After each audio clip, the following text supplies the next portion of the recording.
Hello hi welcome back to A to Z physical education. మనకి ఈరోజు objection ఏ విధంగా right చేయాలనేటటువంటి విషయాన్ని నేర్చుకుందాం. ఇప్పుడు అబ్జెక్షన్ రైట్ చేసే ముందు చూడండి, మా మెటీరియల్లో ఆల్ఫా అంటే ఏమిటి అనేటటువంటి స్కూల్ అసిస్టెంట్ ఫిజికల్ ఎడ్యుకేషన్కి ఇవ్వడం అయితే జరిగింది. క్లియర్గా కోణీయ త్వరణము అని అది గ్రీక్ అక్షరంతో సూచిస్తారనేటటువంటి విషయాన్ని మేము ముందుగానే మా మెటీరియల్లో అయితే చెప్పడం అయితే జరిగింది. ఇలా కొన్ని కాంట్రవర్సీ బిట్స్ ఉన్నాయి. అందరూ కూడా ప్రతి మెటీరియల్లో ఈ స్టేట్లో ప్రతి మెటీరియల్లో కూడా తప్పులు ఇవ్వడం అయితే జరిగింది. ఎగ్జాంపుల్, జాన్సన్ బాస్కెట్బాల్ టెస్ట్లు ఎన్ని అని అంటే కొన్ని ఇన్స్టిట్యూట్ వాళ్ళు 4 ఇచ్చారు, కొన్ని ఇన్స్టిట్యూట్ వాళ్ళు 5 ఇచ్చారు, కొన్ని ఇన్స్టిట్యూట్ వాళ్ళు 7 ఇచ్చారు. ఇప్పుడు మీరు విద్యార్థులారా గమనించండి, ఎవరు చాట్ జీపీటీలు గూగుల్ వాడుతున్నారు అనేటటువంటి విషయం మీకే అర్థమవుతుంది. మేము స్టాండర్డ్ బుక్స్ మాత్రమే వాడుతున్నాం. ఇప్పుడు కీ వచ్చిన రెస్పాన్స్ కీ వచ్చిన తర్వాత అన్నీ కూడా స్టాండర్డ్ బుక్స్లోనే రైట్ అయ్యాయి. అంటే ఏ టు జెడ్ ఫిజికల్ ఎడ్యుకేషన్లో ఇచ్చినటువంటి స్టాండర్డ్ మెటీరియలే రైట్ అయింది. దాని గురించి ఒకటి ఎగ్జాంపుల్ చూద్దాం. ఎస్, చూడండి, ఇండియానా మోటార్ ఫిట్నెస్ టెస్ట్లు కాలేజ్ మెన్ వాళ్ళకి ఎన్ని టెస్ట్లు ఉంటాయి అనేటటువంటి విషయాన్ని మనకి స్కూల్ అసిస్టెంట్ ఫిజికల్ ఎడ్యుకేషన్లో ఇవ్వడం అయితే జరిగింది.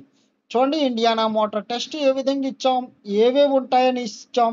చాలామందికి పులప్స్ చిన్నప్స్ అంటే తెలియదండి. పులప్స్ అంటే బాయ్స్కి వాడేది, చిన్నప్స్ అంటే గర్ల్స్కి సూచించేది. ఈ రెండు ఒకటే ఎలాగైపోతాయండి? ఈ రెండిట్లో ఏదో ఒకటే అవుతుంది. అలాగే కాలేజ్ మెన్కి ఎన్ని టెస్టులు ఉంటాయని 3 అండి. ఆన్సర్ కూడా 3 వచ్చింది.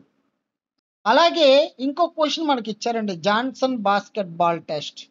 జాన్సన్ బాస్కెట్బాల్ టెస్ట్లో చాలామంది ఏ విధంగా అన్నారు అని అంటే, కొంతమంది 3 అని, కొంతమంది 4 అని, కొంతమంది 5 అని, కొంతమంది 7 అని. 3 మాత్రమే A to Z physical education చెప్పింది. అది కూడా కీలో 3 మాత్రమే ఆన్సర్ ఇవ్వడం అయితే జరిగింది. అబ్జెక్షన్ రైట్ చేయాలంటే నేను అబ్జెక్షన్ ఎగ్జాంపుల్ చెప్తాను, ఆ అబ్జెక్షన్ రైట్ చేయండి ప్రతి ఒక్కరు కూడా. విత్ ఆధారాలతో మాత్రమే రైట్ చేయాలండి. అది కూడా ప్రామాణికమైనటువంటి అకాడమీ బుక్, ఏదైనా అకాడమీ బుక్లో పేజ్ నెంబరు, అలాగే పాఠం నేము, ఎన్నో పాఠము, ఎన్నో పేజీ నెంబరు, ఎన్నో సబ్ హెడ్డింగ్ కూడా చెప్పాలండి. అందులో క్లియర్గా మెన్షన్ చేయాలి.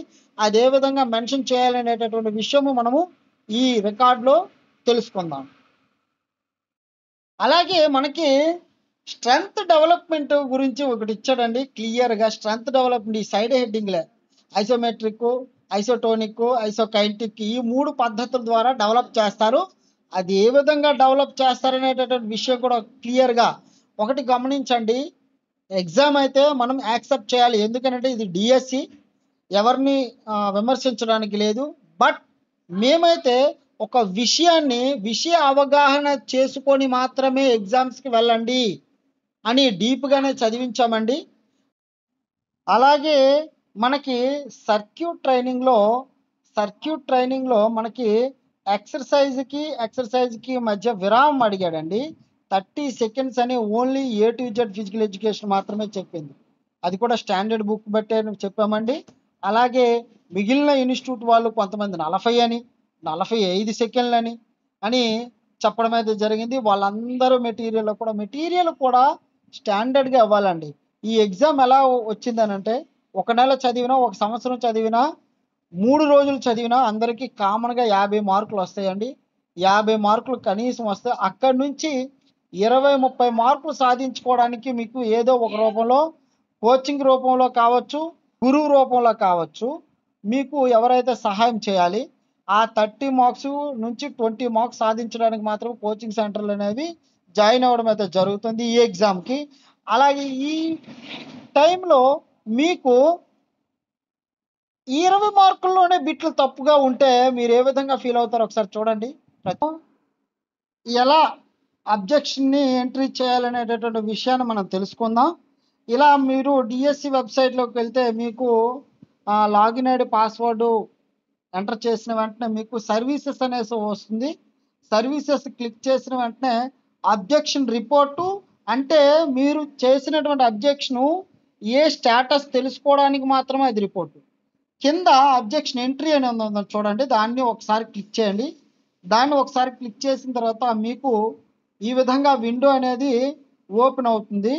ఎన్ని అబ్జెక్షన్ పెట్టుకోవాలన్నా సరే అవుతుంది. అబ్జెక్షన్ పెట్టుకొని ఒకటి పెట్టారు, నెక్స్ట్ ఇంకొక అబ్జెక్షన్ పెట్టాలంటే ప్లస్ ఐకాన్ను గుర్తుపెడితే ప్లస్ ఐకాన్ ఇలా చేసిన వెంటనే ఇంకొక విండో అనేది వస్తుంది. రెండో అబ్జెక్షన్ రైట్ చేయాలి. ఓకే, అర్థమవుతుంది కదండి. ఇప్పుడు నేను ఒక అబ్జెక్షన్ మాత్రమే రైట్ చేస్తాను కాబట్టి నేను ఒకటి మాత్రమే మీకు చూపిస్తాను. ఎగ్జాంపుల్ చూడండి, ఇక్కడ ఎస్ఏ నాన్ లోకల్ 9వ తేదీన జరిగినటువంటి ఎగ్జామ్ని మీరు సెలెక్ట్ చేసుకొని, అలాగే క్వశ్చన్ ఏ నెంబర్ అనేది మీకు ముందుగానే తెలియాలండి.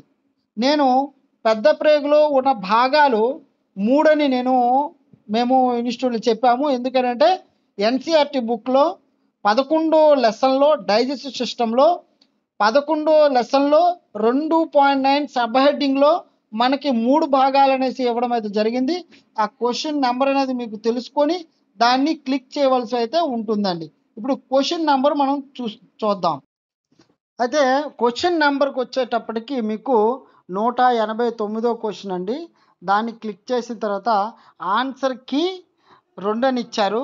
బట్ ఆన్సర్ అనేది మనకి ఏంటండి, ఆప్షన్స్ ఇన్కరెక్ట్, ఆప్షన్లో తప్పులు ఉన్నాయా, లేకపోతే మల్టిపుల్ కరెక్ట్ ఆన్సర్, ఒకే ఆన్సర్ 2 సార్లు పడిందా, లేకపోతే ఇన్కరెక్ట్ ఆన్సర్ కీ, మనకి ఇన్కరెక్ట్ ఆన్సర్ కీ అనేది ఇవ్వడం అయితే జరిగిందని మనం టిక్ చేసుకోవాలి.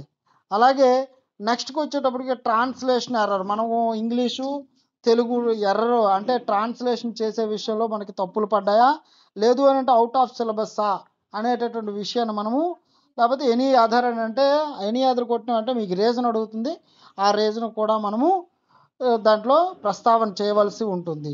ఇక్కడ అవుట్ ఆఫ్ సిలబస్లో ఉపనిషత్తు నుంచి ఒక బిట్ అయితే ఇవ్వడం అయితే జరిగింది. దాన్ని కూడా మనం రైట్ చేస్తాము, అబ్జెక్షన్ రైట్ చేస్తాము. ఓకే, ఇక్కడ ఇన్కరెక్ట్ ఆన్సర్ కీ ఇచ్చారు. కరెక్ట్ ఆన్సర్ కీ మీద సెలెక్ట్ చేసి తర్వాత క్యాండిడేట్ ఆన్సర్ కీ 4 అనేది మనకి 3 అనేది ఇందులో ఏ ఆప్షన్లో ఉందనేటటువంటి విషయాన్ని మనం తెలుసుకొని మనం చేయాలి. మూడో దాంట్లో మనకి 3 అనే ఆప్షన్ అనేటటువంటి విషయము ఉంది. అలాగే మనకి ఎక్స్ప్లెనేషన్ ఏదైనా రాయాలని అంటే ఎన్సీఆర్టీ బుక్స్లో మనకి 11th లెసన్లో 2.9 అనేటటువంటి అకాడమీ బుక్లో ఉంది కాబట్టి మనం దాన్ని రీజన్ రాయాలి. ఓకేనా, ఈ విధంగా మనం కరెక్ట్గా ఎక్స్ప్లెనేషన్ ఇచ్చిన తర్వాత మనం సబ్మిట్ అనేది క్లిక్ చేయాలి. ఇది ఈ విధంగా అందరూ రైట్ చేయండి. మీకు చెప్తాను నేను దానికి ఏ విధంగా రీజన్ అనేది ఎక్స్ప్లెనేషన్ చేయాలనేటటువంటి విషయము చెప్తాను. ఈ బిట్ మాత్రం 3 భాగాలు కరెక్టు, 4 భాగాల ఆన్సర్ అయితే ఇవ్వడం అయితే జరిగింది. ఓకేనా, థ్యాంక్ యూ ఆల్. ఫైనల్గా మీకు సక్సెస్ఫుల్లీ సబ్మిటెడ్ అనేటటువంటి టిక్ మార్క్ వస్తుందండి. అప్పుడు మీరు పెట్టినటువంటి క్వశ్చన్ సక్సెస్ఫుల్గా సబ్మిట్ అయిందని అనుకుంటాం. తర్వాత మీరు ఎక్స్ప్లెనేషన్ రిపోర్ట్ చూసుకోవాలంటే మళ్ళీ బ్యాక్ వెళ్ళి ఎక్స్ప్లెనేషన్ రిపోర్ట్ కూడా చూసుకోవచ్చు. అది మీకు కొద్ది రోజుల తర్వాత రెస్పాన్స్ షీట్ కూడా రిపోర్ట్ కూడా వస్తుంది.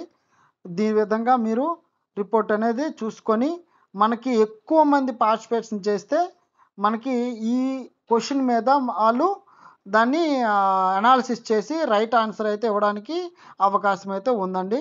Thank you watching the video.